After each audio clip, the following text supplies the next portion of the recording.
था कि हम डेटाबेस से कैसे कनेक्ट हो सकते हैं पीएचपी के थ्रू। अब हम क्या करते हैं, यहाँ पर डेटाबेस से कनेक्ट होने के बाद हम एक डेटाबेस क्रिएट करने का क्वेरी लिखेंगे कि हम अब क्वेरी की सहायता से कैसे डेटाबेस को क्रिएट कर सकते हैं। ठीक है, तो यहाँ पर हमने क्वेरी कनेक्ट होने के लिए हमने बताया था 3 वेरिएबल बनाएंगे, 1 2 3, server name, user name, password. उसके बाद कनेक्ट होने के लिए MySQL कनेक्ट मेथड की सहायता से हम कनेक्ट हो जाएंगे, राइट। तो कनेक्ट हो जाएंगे तो सक्सेसफुल, नहीं होंगे तो नॉट सक्सेसफुल, राइट। तो अगर नहीं होंगे तो किस रीजन से नहीं हो रहे, अगर मेरे को रीजन भी देखना है तो यहाँ पर हम एक फंक्शन को कॉल कर सकते हैं जिसका नाम है MySQL कनेक्ट एरर। ठीक है, तो चलिए हम करके देखते हैं। तो फ्रेंड्स, अगर हम इस पार्ट में आते हैं यहाँ पर, तो किस रीजन से हम करेक्ट नहीं हो पा रहे हैं उसको भी कॉन्केटिनेट करना है। तो पीएचपी के अंदर कॉन्केटिनेट होने के लिए हम डॉट लगाते हैं, फिर हम यहाँ पर MySQL फंक्शन को कॉल करेंगे अपने MySQL under score connect under score error. ठीक है,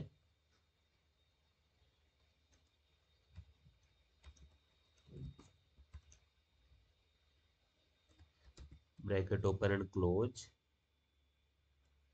कंट्रोल एस। तो फ्रेंड्स, यहाँ पर आकर अगर हम रिफ्रेश करते हैं तो कनेक्शन तो सक्सेसफुल है, राइट। अभी हम कुछ गलती करके देखते हैं यहाँ पर। जैसे पासवर्ड में हम डाल देते हैं 1 2 3, कंट्रोल एस करके इसको हम करते हैं रन। तो यहाँ पर देखो ये क्यों नहीं हो रहा है, यहाँ पर कनेक्शन वाज नॉट सक्सेसफुल। क्यों? Access denied user root and local host a, password बोल रहा है यूजिंग पासवर्ड एस। आपने पासवर्ड को डाल रखे हैं जबकि पासवर्ड कुछ है नहीं। तो यहाँ पर रीजन बताता है यह इस हमारे का इसका काम है जो कि हमने डाल दिया है, MySQL कनेक्ट एरर फंक्शन को कॉल कर दिया है, राइट। अब यहाँ पर जब भी हम ईचो का यूज कर रहे हैं, यहाँ पर हम डाई का यूज कर सकते हैं ताकि वो कनेक्शन को डिनाइड कर दे। वैसे कर तो दे रहा है वैसे भी, राइट। अगर हम डाई का यूज करेंगे तो बिल्कुल ही कनेक्शन को वहां से तोड़ देगा, वो करेगा भी नहीं कनेक्ट, कनेक्ट करने का ट्राई भी नहीं करेगा अगर कोई भी एरर होगा तो। ठीक है, तो अभी तो ये हमें नहीं देखना है, यहाँ पर हमें ये देखना है कि डेटाबेस कैसे क्रिएट करना है। तो डेटाबेस क्रिएट करने के लिए फ्रेंड्स हम क्या करेंगे उसको चले देखते हैं। उसका कोड हम लिख लेते हैं फिर आपको समझा देते हैं। ठीक है, तो फ्रेंड, डेटाबेस से कनेक्ट होने के लिए हमें यहाँ पर क्रिएट डेटाबेस का क्वेरी लिखना पड़ेगा सबसे पहले। तो जिसके लिए हम क्या करेंगे, एक वेरिएबल बनाएंगे एसक्यूएल के नाम से। उसके बाद क्रिएट डेटाबेस का क्वेरी लिखेंगे कि क्रिएट डेटाबेस। तो हमने क्या किया, यहाँ पर एक वेरिएबल बना दिया एसक्यूएल के नाम से। ठीक है, हमारे वेरिएबल का नाम है एसक्यूएल। ठीक है friends, dollar SQL is equals to, अब हम यहाँ पर लिखेंगे डबल कोड के अंदर क्रिएट डेटाबेस, और अपने डेटाबेस का नाम यहाँ पर लिख देंगे। चलो अपने डेटाबेस का नाम लिख दे रहे हैं SYV सोल्यूशन 1 2 3। ठीक है, ये हमारे डेटाबेस का नाम होगा, राइट।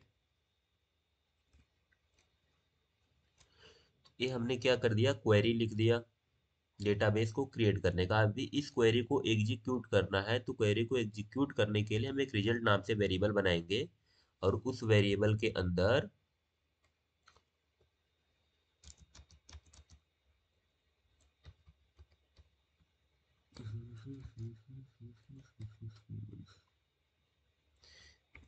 उस वेरिएबल के अंदर हम क्या करेंगे, MySQL क्वेरी मेथड को कॉल करेंगे। ठीक है, ये देखिए आप लोग, और इसके अंदर दो आर्गुमेंट पास करना पड़ेगा हमें। पहला तो कनेक्शन जो कि हमने यहाँ पर बनाया है, इस कनेक्शन वाले वेरिएबल को, जिस वेरिएबल के अंदर क्या हो रहा है, MySQL कनेक्ट की सहायता से हम अपने सर्वर से कनेक्ट हो रहे हैं, राइट। तो उसको सबसे पहले में डालना कंपलसरी है। उसके बाद हम क्या क्वेरी एग्जीक्यूट कराना चाहते हैं उसको डालना पड़ेगा। तो डॉलर कनेक्शन वेरिएबल के अंदर हमारा कनेक्शन की क्वेरी है, या फिर कनेक्शन का समझ लो सेंटेक्स है जो भी। और इसके बाद एसक्यूएल डॉलर एसक्यूएल जो हमारा वेरिएबल है उसके अंदर हमने क्वेरी दिया है, स्ट्रक्चर क्वेरी लैंग्वेज। तो यह जो MySQL एक क्वेरी फंक्शन है, यह दो आर्गुमेंट को लेगा और क्या करेगा, इस क्वेरी को एग्जीक्यूट करेगा। दो आर्गुमेंट, पहला क्या होगा, उसका कनेक्शन, पहले तो डीबी से कनेक्ट होगा, उसके बाद क्या क्वेरी को एग्जीक्यूट करना है, उस क्वेरी को लेगा। तो ले करके वह एग्जीक्यूट कर देगा। इसके बाद हम क्या करेंगे, अगर डेटाबेस क्रिएट हो चुका है तो एक मैसेज देंगे कि हाँ आपका डेटाबेस क्रिएशन सक्सेसफुल हो गया है। नहीं तो सक्सेसफुल नहीं हुआ है तो उसके लिए हम इफ का यूज करेंगे। इफ रिजल्ट अगर ट्रू रिटर्न करता है तो हम बोल देंगे इचो के अंदर डेटाबेस क्रिएटेड, नहीं तो हम बोल देंगे डेटाबेस नॉट क्रिएटेड।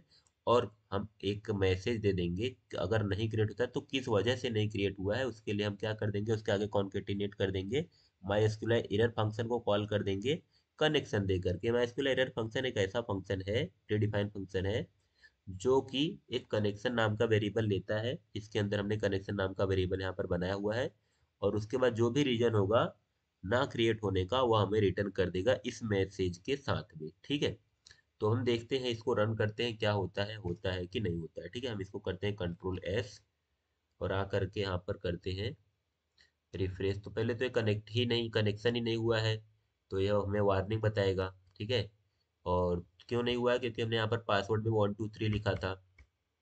अब हम इसको सेव करते हैं और इसको रन करते हैं, देखते हैं कि क्या हो रहा है। कनेक्शन सक्सेसफुल आ रहा है और डेटाबेस क्रिएटेड भी आ रहा है। देखो, कनेक्शन सक्सेसफुल, डेटाबेस क्रिएटेड भी आ रहा है। तो हम देख लेते हैं यहाँ पर कि हमारा डेटाबेस SYB सोल्यूशन 102 आया कि नहीं आया। तो अब हम क्या करते हैं, यहाँ पर होम पर आते हैं और इसको कर देते हैं रिफ्रेश। तो अब देखिए यहाँ पर आ गया हमारा SYB सोल्यूशन 123, डेटाबेस क्रिएट हो चुका है। क्या मैं इसको अगर फिर से रिफ्रेश करूँ तो वापस से डेटाबेस क्रिएट हो जाएगा? नहीं होगा फ्रेंड्स, वापस से डेटाबेस क्रिएट, क्योंकि सेम नेम से दो डेटाबेस क्रिएट होगा नहीं। अब यहाँ पर देखो एरर आने लगा, database not created, can't create database SYB solution 123, database exist. तो किसकी वजह से डेटाबेस हमारा क्रिएट नहीं हो रहा है? क्योंकि हमने SYB सोल्यूशन 123 को क्रिएट कर लिया है, जो कि एग्जिस्ट कर रहा है हमारे डेटाबेस के अंदर। तो सेम नाम से डेटाबेस हम वापस क्रिएट नहीं कर सकते हैं। तो ये रीजन बता दिया हमें।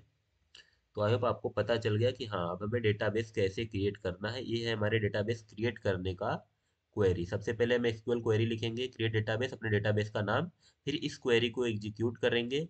अब हर एक क्वेरी को एग्जीक्यूट करना है पड़ता है, वो डेटाबेस क्रिएट का हो, टेबल क्रिएट का हो, इंसर्शन का हो, अपडेट का हो, डिलीट का हो, कुछ भी हो, क्वेरी लिख करके हमको ये वाला लाइन हमके लिखना ही पड़ता है। ठीक है, कंपलसरी।